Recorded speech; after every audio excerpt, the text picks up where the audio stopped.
0 to 60 car videos here, doing rear brake pads on a 2010 Mazda 3. On the caliper, you're going to have these plastic caps holding in the sliding pins. Once you get those off, you will use a 6mm Allen or hex style to break them loose on top and bottom.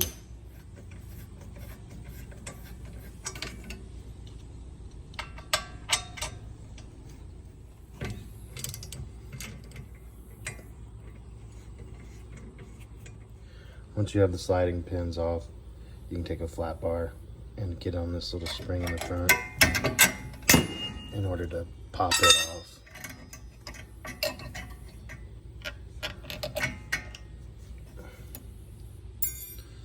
And then the caliper should slide off.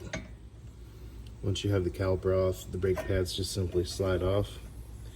Take note that the pad with the top spring on it is the rear pad. If you're wanting to do the rotors as well, it's just 15mm bolts, just 2 of them holding this caliper bracket on. Now, in order to reset the piston, you have to get one of these tool sets that twists as it pushes in to reset the spark. In this particular set, I didn't need any of these adapters, just the actual base tool itself, if you want to call it that, was able to fit into the holes. And so once you have it lined up, which I'm trying to demonstrate here one-handed, you simply line up the holes in the piston with these notches, and once you get them connected, which you can kind of see through this window, you can twist this piece to where it's tight, and then once you start cranking on the handle, it will push in and turn at the same time.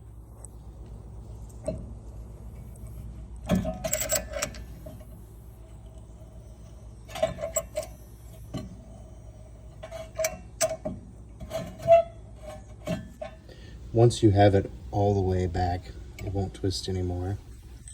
You can take a 22mm wrench and put it on here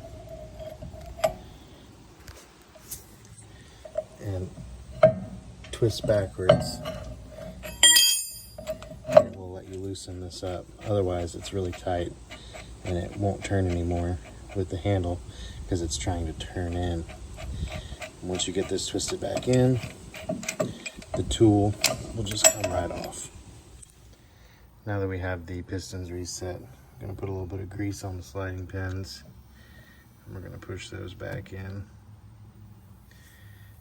And then we're going to get the new pads, which, remember, the one with the spring on the top is the one that goes in the back.